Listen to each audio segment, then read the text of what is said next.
డైట్‌లో ఉన్నప్పుడు ఇలాంటివి చూస్తే మనసు చాలా చాలా బాధేసిద్ది. ఎందుకంటే ఇది మనం తినలేకపోతున్నామే అన్నంలో కలుపుకొని అన్న బాధైతే నాకు ఫుల్‌గా ఉంది.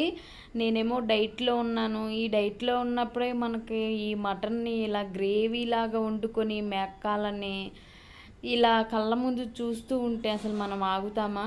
కానీ మనం డైట్ స్కిప్ చేయకూడదు కాబట్టి ఏం చేస్తాము, మామూలుగా అనుకో డైట్ కూరలైతే ఇంత గ్రేవీగా ఇంత మంచి టేస్ట్‌గా అయితే రావు. ఎందుకంటే దీంట్లో మంచిగా ఆయిల్ ఏసి అన్నీ వేస్ట్ చేస్తాము. మరి మన డైట్ అనుకో కొంచెం నెయ్యితోనే చేసుకుంటాము.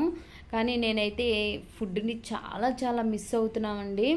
ఎందుకంటే నాకు మటన్ అవి చాలా చాలా ఇష్టం. మటన్ కర్రీ అన్నా, గోటు హెడ్ అన్నా, లెగ్స్ అన్నా డైట్‌లో చేసుకోవచ్చు. కానీ ఇంత టేస్టీగా అయితే మనకి రావు. ఇంత గ్రేవీ లాగా అయితే మనకి రావు కదా! కానీ నేను చాలా మిస్ అవుతున్నాను. దాంట్లో మటన్ చూస్తేనే నాకు అసలు నోరు ఊరిపోతుందనుకోండి.